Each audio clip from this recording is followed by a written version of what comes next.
The Adventures of Tom Sawyer by Mark Twain, Samuel Langhorne Clements, complete. Preface. Most of the adventures recorded in this book really occurred. One or two were experiences of my own, the rest those of boys who were schoolmates of mine. Huck Finn is drawn from my life. Tom Sawyer also, but not from an individual. He's a combination of the characteristic of three boys whom I knew, and therefore belongs to the composite order of architecture. The odd superstition touch upon were all prevalent among children and slaves in the West at the period of this story. That is to say, 30 or 40 years ago. Although my book is intended mainly for the entertainment of boys and girls, I hope it will not be shunned by men and women on that account, for part of my plan has been to try pleasantly remind adults of what they once were themselves and of how they felt and loved and doubted, and what queer enterprise they something engaged in. The author, Hartford, 1876. Chapter 7. The harder Tom tried to fasten his mind on his book, the more his idea wandered, so at last, with a sigh and yawn, he gave it up. It seemed to him that the noon recess would never come. The eye was utterly dead. There was not a breath stirring. It was the sleepiest of sleepy day. The drowsing murmur of the 25 studying scholars suited the soul-like spell that is in the murmur of bees, away off in the flaming sunshine. Cardiff Hill lifted its soft green sides through a shimmering veil of head, tinted with the purple of dainties. A few birds floated on lazy wing high in the air. No other living things was visible, but birds floated on lazy wing high in the air. No other living thing was visible, but somehow, and they were asleep. Tom's heart ached to be free, or else to have something of interest to do past the dreary time. His hand wandered into his pocket, and his face lit up with a glow of gratitude that was prior, though he did not know it. Furtively, the percussion cap box came out. He released the chick and put him on the long flat desk. The critter probably glowed with a gratitude the amount prior to at this moment, but it was premature, for when he started thankfully of trouble off, Tom turned him aside with a pin and made him take a new direction. Guys. Tom's Monson friends sat next to him, suffering just as Tom had been, and now he was deeply and gratefully interested in entertainment in instead. His Bonson friends was Joe Harper. The two boys were sworn friends all the week and embattled enemies on Saturday. Joe took a pin out of his lapel and began to assist in exorcising the prisoners. The sport grew, and in interest momentarily, soon Tom said that they were interfering with each other and neither getting the fullest benefit of the tick. So he put Joe's slate on the desk and drew a line down the middle of it from the top to bottom. Now, Say he, as long as he is on your side, you can steer him up and I'll let him alone. But if you let him get away and get on my side, you're to leave him alone as long as I can keep him from crossing over. Alright, go ahead, start him up. The tick escaped from them presently and crossed the equator. Joe harassed him a while. And then he got away and crossed back again. This change of pace occurred often while one boy was worrying the tick with absorbing interest. The other would look on with interest as strong. The two heads bowed together over the slate, and the two souls dead to all things else. At last looked Sam to settle and abide with Joe. The tick tried this, that, and the other course, and got as excited and anxious as the boys themselves. But time and again, just as he would have victory in his very grasp, so to speak, and Tom's finger would be twitching to begin, Joe's spin would deftly head him off and keep position. At last, Tom could stand it no longer. The temptation was too stronger, so reached out and lent a hand with his beam. Joe was angry in a moment, said, Tom, you let him alone. I only just want to steer him up a little, Joe. No, sir, it ain't fair. You just let him alone, blame it. I ain't going to steer him much. Let him alone, I tell you. I won't. You shall. He's on my side of the line. Look here. Joe Harper is tactic. I don't care what stick he is. He's on my side of the line and you Shannon touch him. Well, I'll just be. I will, though he's my tick and I'll do what I blame please with him or die. A tremendous whack came down on Tom's shoulders and it duplicated Joe's. And for the space of 2 minutes, the dust continued to fly from the two jackets, and the whole school enjoyed it. The boy has been too absorbed to notice the hush the hut stolen up in school a while before when the master came tiptoeing down the room and started over them. He had contemplated a good part of the performance before he contributed his bite of variety to it. When the school broke up at the noon, Tom flew to Becky's teacher and whispered in her ear, Put on your bonnet and let down your going home, and when you get to the corner, give the rest of them to sleep and turn down through the lane and cop back. I'll go to the other way and come it over to them to stay away. So the one went off with one group of scholars and the other with another in a little while to meet at the bottom of the lane. And when they reached the school, they had it all to themselves.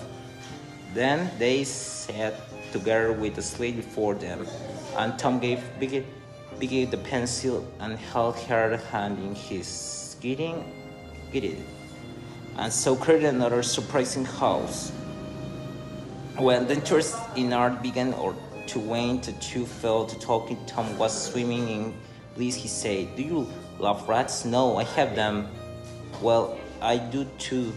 Live once, but I mean that once. To swing round your head while No, I don't care for rats much anyways. What I like is chewing gum. Oh, I should say so. I wish I had some now. Do you? I've got some. I'll let you chew it a while, but you must give it up. Give it back to me. That was agreeable, so they chewed it, turned about, and dangled their legs against the bench in excess of the continent. Was there ever at the circus Satan. Yes, and my pace going to take my games sometimes if I'm good. I've been to circus 3 or 4 times. Lots of times church ain't shucks to a circus. There's things going on a circus all the time. I'm going to be a clown in a circus when I grow up. Oh, are you? That that will be nice. They're so lovely. All the stuff is potted up. Yes, that's so. And they get slares of money, most dollars a day. Ben Rogers says, "Say Becky, was you ever engaged?" What's that? Why engaged to be married? No. Would you like to? I reckon so. I don't know what is it like. Like, why did I like anything? You only just tell a boy you won't ever have anybody but him ever, and then you kiss, and that's all. Anybody can do it. Kiss, what you do kiss? What do you kiss for? Why, that you know is too. Well, they always do that. Everybody. Why? Yes, everybody that's in love with each other. Do you remember what I wrote on the slate? Yeah, yes. What was it? I shan't tell you. Shall I tell you? Yes, yes, but some other time. No, now. No, not now. To tomorrow. Oh, no. Now, please, Becky, I'll whisper it. I'll whisper it ever so easy.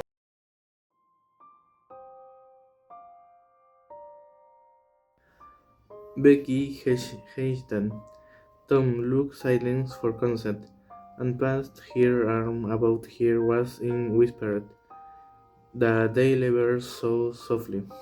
With his mouth closed, her, and then he added, "Now you whisper it to me, just the same." She resisted for a while, and said, "You turn your face away so you can see, and then I will. Would you some ever date anybody? Will you, Tom?" "No, you don't. No, you won't. Will you?" "No, int. I won't know, Becky." He turned his face away.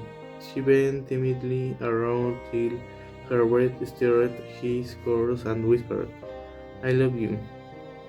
Then she sprang away and ran around and around the desk and bench, Will Tom after her, and took refuge in a corner at last. With he light Will upon to her face. Tom clasped her about her neck and pleaded, "No, Becky, it's all done. I over but the kiss.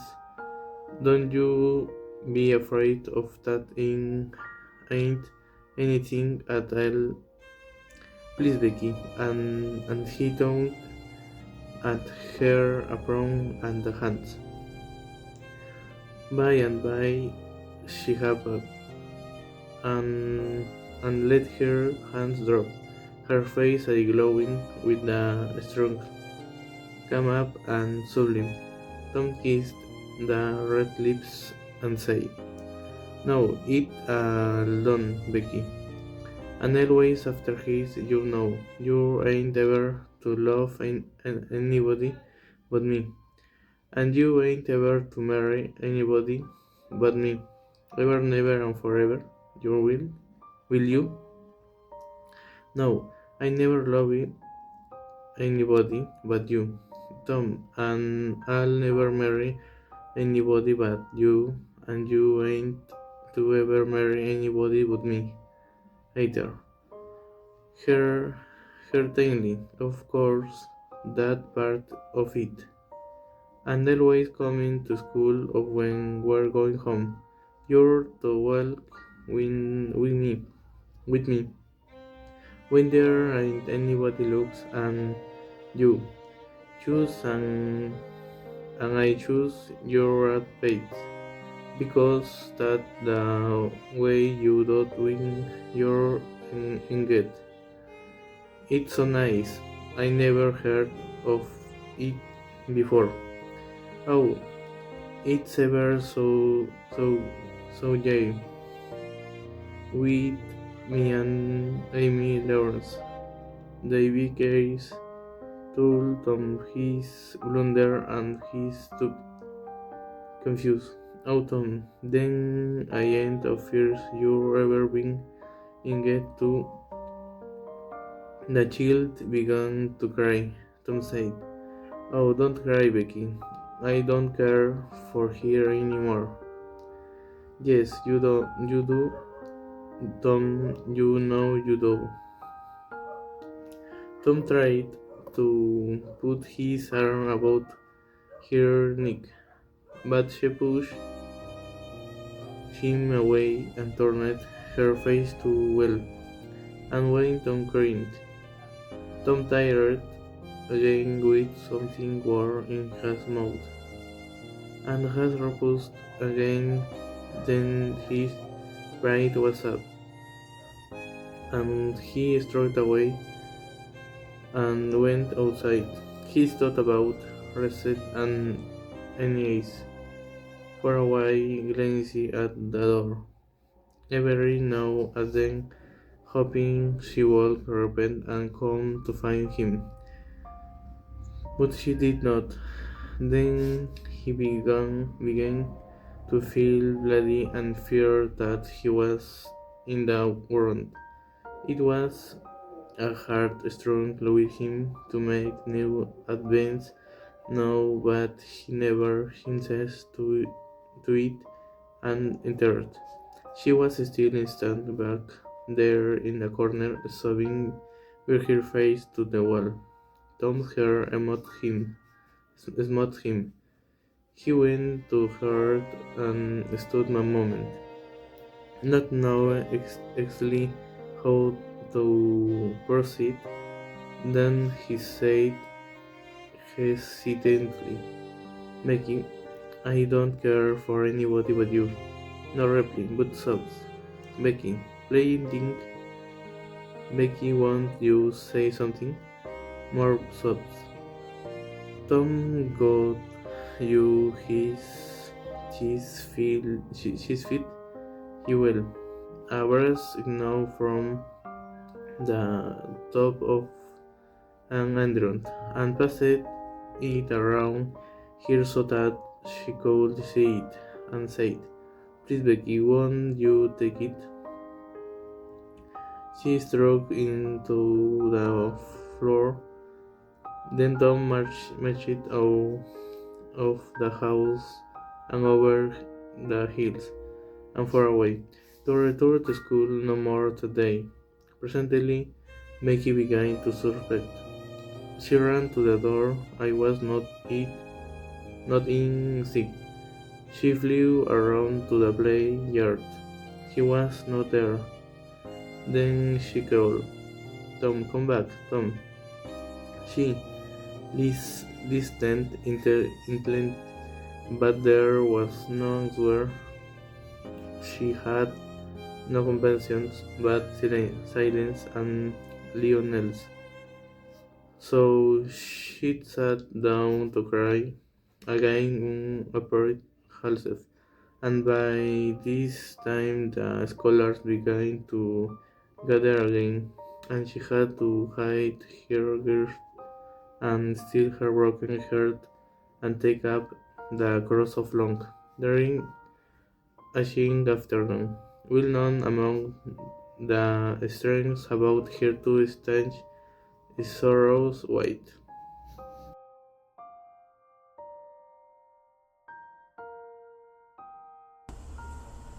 Doodlebug, tell me what I wanna know. Doodlebug, tell me what I wanna know. The sun began to work, and presently small black bug appeared for a second and then darted under again in a fright. She doesn't tell, so it was a witch that done it as you knew it. He will knew the futility of trying to contend against witches, so he gave up this courage, but it occurred to him that he might as well have to marvel it just thrown away, and therefore he went and made a patient search for it. But he could not find. Now he went back to this treasure house and carefully placed himself just as he had been standing. When he tossed the marble away, then he took another marble from his pocket and tossed it in this same way, saying, "Brother, go, find your brother." He watched where it stopped and went there and looked. Both of these must be falling short or gone too far, so he tried twice more. The last repetition was successfully. He two marbles laid within a foot of each other. Just heard the blast of a toy train trumpet came faintly down the green isles of the forest. Tom flung off his jacket and trousers, turned a suspender into a belt, raked away his sunbrush behind the rodent dog, disclosing an rude bow and a rod, a light sword and tin trumpet, and in a moment had seized these things and bounded away bare-legged with fluttering shirt. He presently halted under a great blue answering blast, and then began to tiptoe and look warily of this way and that. He said cautiously to an imaginary company, "Hold my merry mean keep he till it blow." Now appeared Joe Harper as early clad and elaborately armed as Tom. Tom called, "Halt! Walk comes here in Sherwood Forest. Without my pass, Goy is of Gisborne once no man pass. Who are told that there is to hold such language," said Tom prompting, "and they take it by the book from memory. Who art thou that there is to hold such language? Indeed, I'm a Robin Hood, as thy caitiff carcass soon shalt know. Then art thou indeed that famous outlaw, right? Gladly will I dispute with thee the passes of the Merrywood. Half as they look, their lad swords dumped, the other traps on the ground struck on fenced foot to foot, and began a great carefully combat, two up and two down. Presently Tom shouted, "Now, if you got the hang, go it lively." So they went out lively, painting and perspiring with the fork. By and by Tom shouted, "Fall, why don't you fall? I shan't, why don't you fall yourself? You're getting the worst of it. Why, that ain't anything. I can't fall. That ain't the way it is in the book. The book says, then with one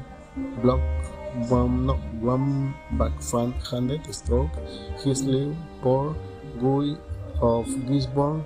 You're to turn around and let me hit you in the back." There was no getting around the authorities, so you turned, receiving the whack, and fell now, said Joe, getting up. "You got to let me kill you, that's fair. Why I can't do that, it ain't in the book. Well, it's blamed me, that's all. Will say you can feel brave took or much the miller's son and blame me with as a quarter staff or ill be the sheriff of Nottingham and you being a Robin Hood, a little will and kill me. This was satisfactory, and so these adventures were carried good.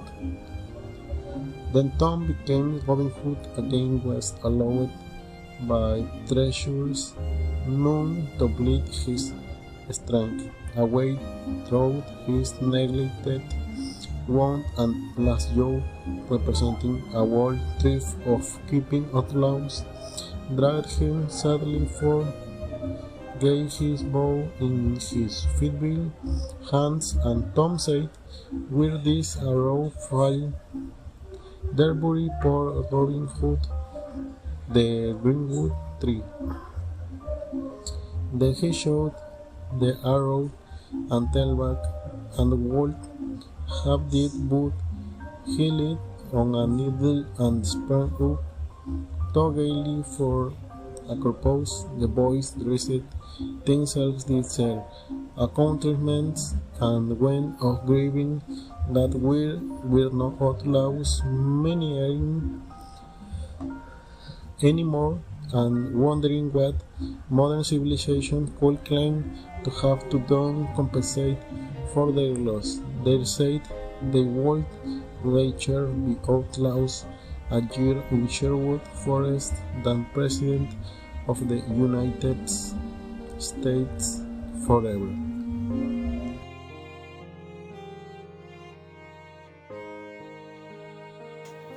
Doodlebug, Doodlebug, tell me what I want to know. Doodlebug, Doodlebug, tell me what to know. The sun began to warm, and presently a small black bat appeared for a second, and then darted under again in a fly. She danced till so it was a wish that done it. I just know it. He all knew the futility of trying to contend against witches, so she hated at discourage, but it occurred to Jean that she might as well have the marble she had just thrown away, and therefore she went and made a patient search for it, but she could not find it. Now she went back to his treasure house and carefully placed himself just as he had been staying when he tossed the marble away. Then he took another marble from his pocket and tossed it in the same way, saying, "Brother, go find your brother." He was where it stopped and went there and looked, but it must have fallen short or gone too far, so he tried twice more. The last repetition was successful. The two marbles lay within a foot of each other. "That'll do. Now I know it is a go which dark lucky, so I will throw the other one." He did so, and it was a success too. So he began to put in the other marbles again, and got they all placed in a straight row, and each could has a little upper but still in a straight row. It was a magnificent line, the hands allowing in the sun, and the bue fell pro am gente. He was the youngest with triumph, he said. Now the wish will hello and me because I am smart. Presently along came a trumpet blast, and the bue started he turned quickly and saw a noble sight. There were companies of boys, play Juan y Rabbit Hood, the other in Indians. He was divided between hosts to play in Juan or stay with his marbles. He looked at the marbles and they seemed to him amount to nothing now. There was no making in them, no glory. They were just small, little ugly stones. He wasn't to go and do it in slowly and get trembling hard so to sell the illusion he'd gathered they had put they in his pocket. Then he ran up after the boys.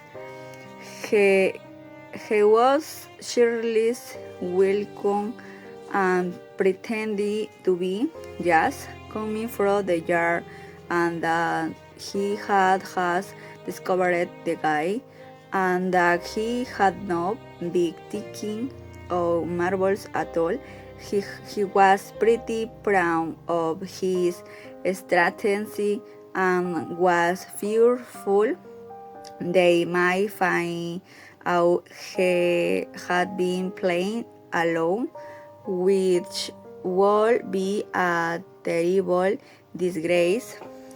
He, he worshipped this new angel with fervent eye till he saw that she had discovered him, that he pretended he did not know she was present, and began to show off in all sorts of absurd, boyish ways. He wished he knew how ridiculous he was, but he did not care, for he wished to look noble in her eyes. He loved her way all the passion of his being, and it made him blush to know that he knew it.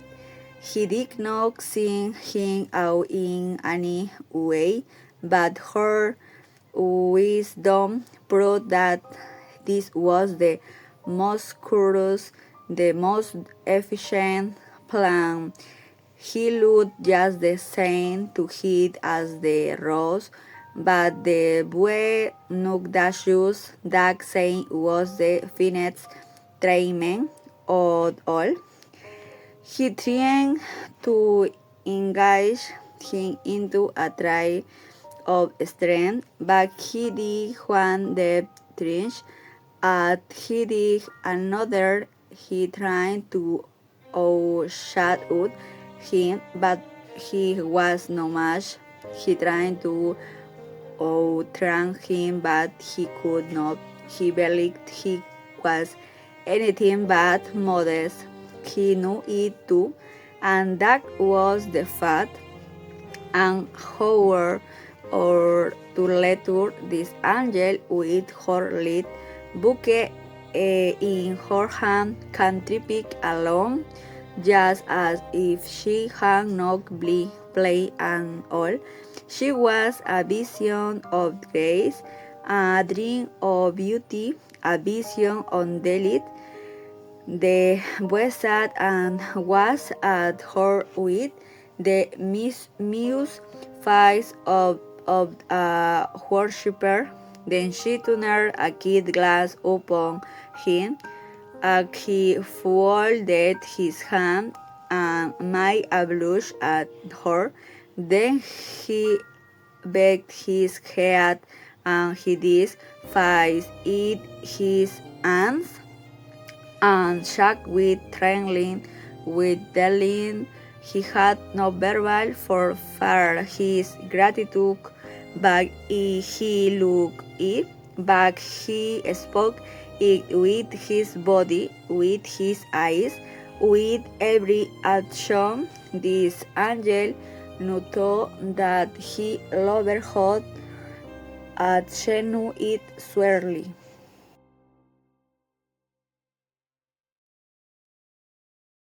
At 9:30, Tom and Sid were sent to bed. As usual, they said their prayers and Sid was soon asleep. Tom lay awake and waited in restless impatience when it seemed to him that it must be nearly daylight. He heard the clock strike 10. This was the spire he would he tossed and fighted as his nerves demanded, but he was afraid he might wake Sid, so he lay still and stared up into the dark. Everything was dismally still beyond me. Out of the stillness, little scarce perceptible noises began to emphasize themselves. The ticking of the clock began to bring itself into notice. Old beams began to crack mysteriously. The stairs cracked faintly. Eventually, spirits were abroad. A measured, muffled snore issued from Aunt Polly's chamber, and now the tiresome chirping of a cricket that no human ingenuity could locate began next. The ghastly ticking of a death watch in the wild at the bed's head. My Tom shoulder. It meant that somebody's days were numbered, and the hold of a ward of dove rose on the night air and was answered by a fainter hold for a remote distance. Tom was in an agony. At last he was satisfied that time had seized an eternity begun. He began tender's calm, mingling with his half-formed dreams, a most melancholy caterwauling. The raising of a neighboring window disturbed him. A cry for "Scat, you devil!" and the crash of an empty bottle against the back of this aunt's woodshed brought him wide awake, and a single minute later, as was dressed at foot of the window and creeping along the roof of the Earl of Alworth hours. It was a graveyard of the passionate Western king. It was about a mile and a half for the village.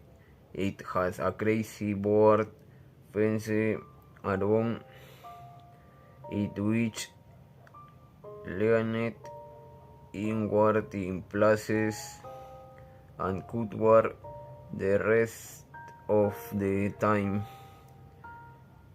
Both stood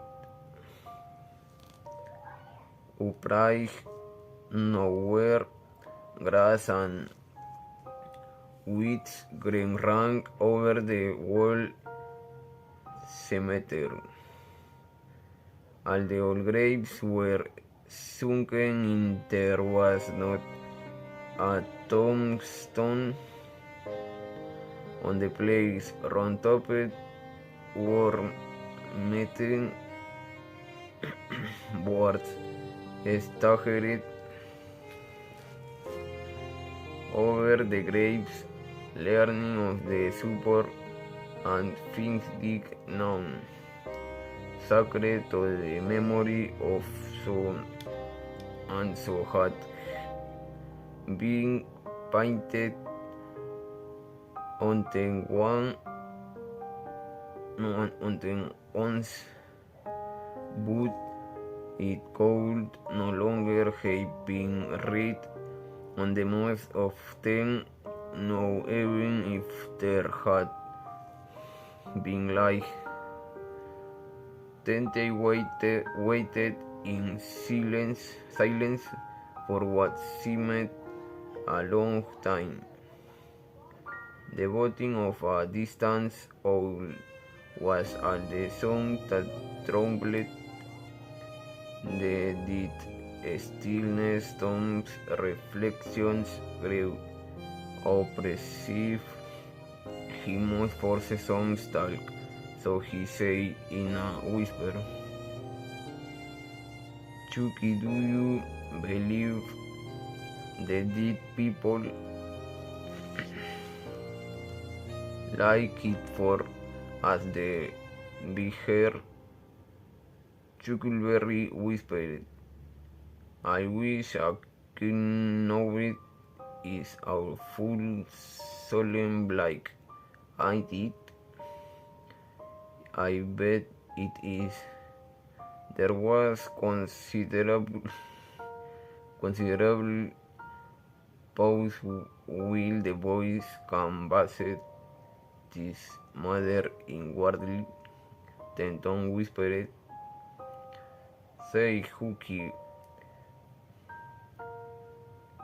do you reckon Hoss Williams hears us talking?"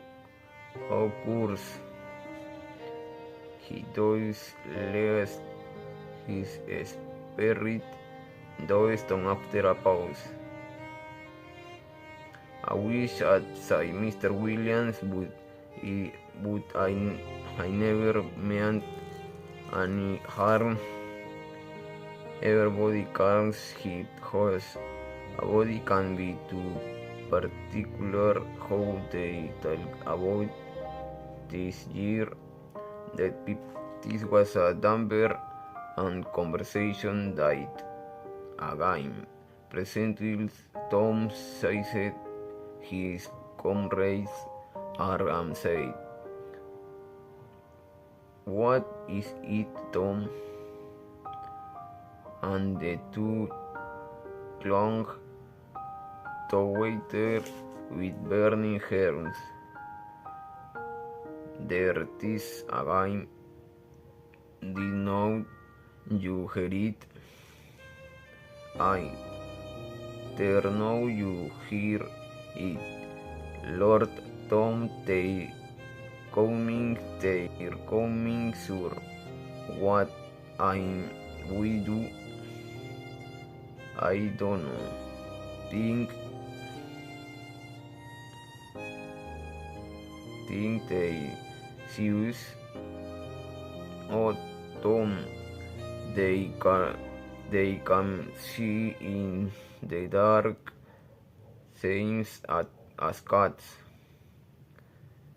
I wished I had come. Oh, don't be afraid. I don't believe their bother us. We ain't doing any harm if we keep perfectly still. Maybe they won't notice us at all. Try to Tom, but learned I'm all of the silver. Listen, the boys bent their head together and scarcely breathed. A muffled sound of voices floated up from the far end of the graveyard. Look, sister, whispered Tom. What's it? It's devil fire. Oh, Tom, with a awful. It's the devil, sure enough. Three of Lordy Tom were gunners. Can you pray? Three bound down, you be afraid. They ain't going to hurt us. No, I like me down to sleep. What is hook? The humans, one of Amy's anyway of M's all move Potter's voice. No, thanks you, is it? I bet I can it. Don't you stare, not but he ain't sharp enough to notice who've drunk the same as usual, likely blamed old Rip.